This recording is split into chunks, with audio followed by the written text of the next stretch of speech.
You ever opened a file so secret, it talks back? I found the proof that someone connected Egyptian gods to artificial intelligence. My name is Elias Moreau, investigative journalist for the New London Observer. I've chased stories in war zones, corporate boardrooms, and back alleys that smelled of gunpowder and corruption. But none of that prepared me for Cairo. It began with a death. The body was found in a cramped museum office on the edge of Tahrir Square. Dr. Layla Hassan, an Egyptologist with a reputation for discovering patterns in chaos. She'd been one of my anonymous sources for an exposé on stolen artifacts. She'd emailed me 3 nights before her death. Subject: they're rewriting history. Meet me in Luxor. Attachment: an image, a fragment of papyrus covered in hieroglyphs. At the bottom, she had scrawled in English. The eye never closed. When I arrived at her office, Cairo police were already there, their uniforms a blur of beige and blue under the museum's dim lights. I wasn't supposed to be inside, but an old favor from a contact got me 10 minutes alone with the scene. Layla's body was slumped against a cabinet. No signs of struggle, no blood, just her hand outstretched toward the wall, where someone had drawn a small circle bisected by a line, the ancient symbol for Ra. But beneath it, scratched faintly into the plaster, was something else, a QR code. A symbol from 400 years ago, and one from the last decade. I scanned it with my phone. It led to a private Dropbox folder containing one file, the Horus Paradox.pdf. The document was encrypted. And that's when I saw it, a half-burned matchstick near her desk, stamped with a gold falcon emblem. I'd seen that logo once before, on the invitation card to a secret auction in Geneva, where stolen relics were sold to billionaires under the pretense of private preservation. The host's name had been whispered like a curse. The Order of the Eye. 2 days later, I was in Luxor. The sun bled red across the Nile as feluccas drifted past, their sails catching light like parchment. My fixer, Karim, drove us to a dig site outside the city, a restricted zone near the temple of Hatshepsut. Layla's colleagues there barely spoke to me, but one of them, a young grad student named Noura, slipped me a note before vanishing into the crowd. It read, "The eye sees through centuries. Find the tomb with no name." Karim frowned when I read it aloud. "Many tombs have no names, ya Elias. The sand eats them." Still, I couldn't shake the phrase. Layla's eye wasn't metaphorical. It was literal, a symbol recurring across Egypt's dynasties, from Ra's solar eye to the eye of Horus to the all-seeing eye of modern conspiracies. But why was it appearing now, encoded in emails, scratched in walls, hidden in QR codes? That night, I sat in my hotel room, decrypting the Horus Paradox.pdf.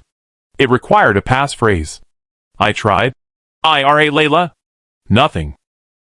Then I noticed something on the papyrus image she'd sent, one hieroglyph repeated 3 times. The reed, symbol of the letter I. I typed 3. It opened. Inside was a 9-page manuscript filled with diagrams, maps, and what looked like a timeline connecting ancient Egyptian dynasties to modern tech corporations. At the center of every connection was a single phrase. Project Amenti, to awaken the eye. My blood ran cold. Amenti, the Hall of the Dead, the realm where souls were judged by Osiris. But here it was tied to Silicon Valley, satellite imagery, and neural mapping. A secret project named after an underworld. Karim and I drove through the Valley of the Kings under a sickle moon. The site guards were asleep or bribed. Either way, I slipped past easily. Layla's coordinates from her notes led us to a collapsed shaft on the far western ridge. It was unmarked, unsanctioned, exactly what her message had promised. Inside, the air was stale with centuries. My flashlight caught carvings that were wrong, hieroglyphs mixed with modern characters, binary digits, alchemical circles, and even circuit patterns etched into sandstone. At the far wall stood a sarcophagus carved not with the likeness of a pharaoh, but with the symbol of the eye, stylized, digital-looking, as if designed by an engineer rather than a sculptor. Karim whispered, "This isn't ancient." He was right. The surface was warm, faintly metallic. I brushed off dust to reveal a microchip-sized slot embedded in the lid. I slid in my camera's SD card out of instinct, and the symbol glowed. The lid shifted open with a hiss. Inside was no mummy. Only a stack of papyrus, and a sleek black tablet marked with the same falcon sigil I'd seen on that Geneva matchstick. The tablet came to life, projecting blue light onto the chamber walls. A female voice spoke, calm, synthetic, chilling. Welcome to Project Amenti. The eye is almost awake. I stumbled back, heart racing. Kareem crossed himself. The holographic display unfolded maps of Egypt, Switzerland, and Washington, D.C., each pulsing with nodes. Data lines connected temples to tech labs, cartouches to code. It was as if someone had digitized Egyptian mythology into a living network. At the center, a phrase appeared. Resurrection through pattern recognition. Then, the tablet powered off. The next day, I flew to Alexandria to find someone who could help me decode what I'd seen. The person Layla had called her. Archivist. I found him inside the Bibliotheca Alexandrina, buried beneath layers of digital archives. His name was Professor Idris Al-Khalil, a cryptohistorian, half scholar, half heretic. He didn't flinch when I mentioned Layla's name. She died for the truth, he said softly, eyes glinting behind thin spectacles. Then I showed him the tablet. He scanned it and smiled bitterly. This is no ordinary device. It's built with quantum architecture. But the symbols? They're not random. They're from the Book of Thoth, the forbidden text said to contain the knowledge of gods. He leaned forward. Tell me, Mr. Moreau, have you ever wondered why the Eye of Horus became a global symbol of surveillance? I frowned. You think it's intentional? He chuckled. Not think. No. Ancient Egyptian priests believed that the eye could watch over the living and the dead simultaneously. Today, that same geometry forms the blueprint of certain neural network algorithms, eye tracking, facial recognition, predictive AI. He tapped the tablet. This Project Amenti, it's not a mythological reference. It's a digital resurrection system. I stared. Resurrection? As in? As in? He interrupted. Uploading consciousness. They're using ancient symbolic ratios, the eye's mathematical proportions, to build a self-learning intelligence modeled after divine perception. A shiver ran down my spine. Layla had found proof that someone was merging mythology and machine learning, encoding gods into silicon. Before I could ask more, the library lights flickered. Then, across the marble floor, a red laser dot appeared on Idris's chest. A shot rang out. He collapsed before I even screamed. Security chaos gave me enough cover to flee with the tablet. I didn't go back to my hotel. I knew whoever killed Idris would be tracking me next. I boarded a night train to Cairo, sitting in the dim corridor, watching desert blur past under the moonlight. That's when my phone buzzed. Unknown number. Elias Moreau. You have something that belongs to us. Who is this? We are the Eye. And we see you. The call ended. I threw the SIM card out the window. But fear wasn't my only feeling. There was curiosity. If this Eye had roots in both ancient and modern eras, maybe there was a way to expose it completely. At Cairo Station, I met Noura again, trembling, clutching a flash drive. Layla trusted you, she said. This contains the decryption keys. But listen carefully, the Eye isn't just watching. It's predicting. They built an AI modeled after the afterlife judgment system.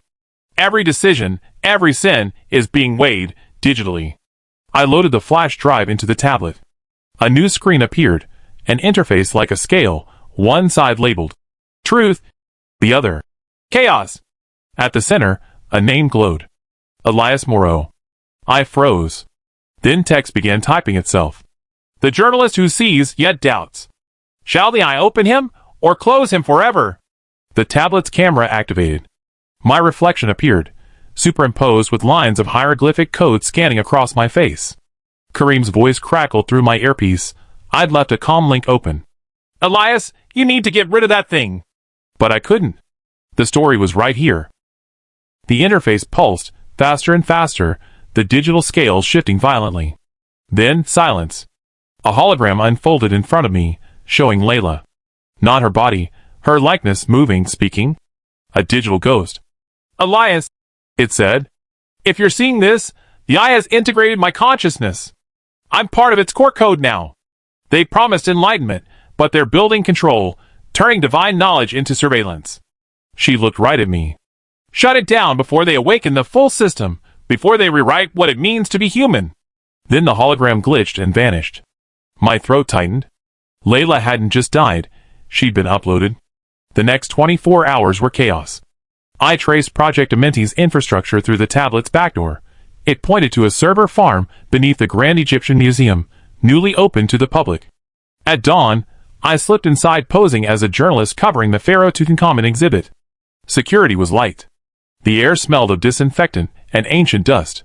Beneath the main hall, through a locked maintenance tunnel, I found it.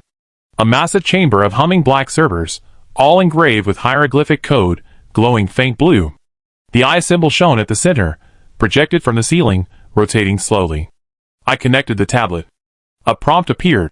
Final integration in 90 seconds.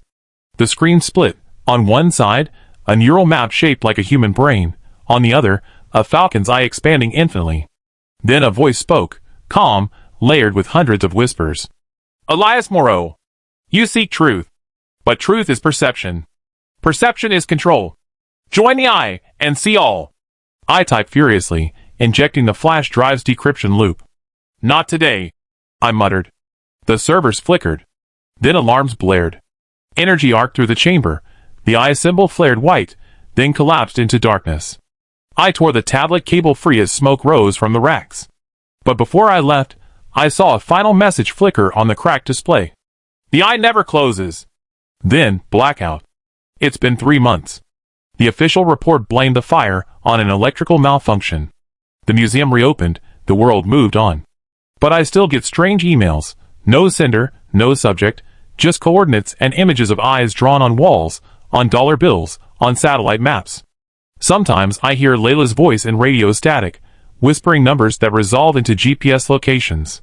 And every time I close my laptop, I see a faint reflection, the eye symbol, pulsing behind the screen for a second too long. I know what that means. Project Amenti didn't die. It just migrated, from servers to networks to minds. Maybe even mine. So I write. Because words are still human. Because stories are the last defense against silence. And because somewhere, in the circuits of the unseen, the eye is still watching, waiting for the day humanity stops blinking.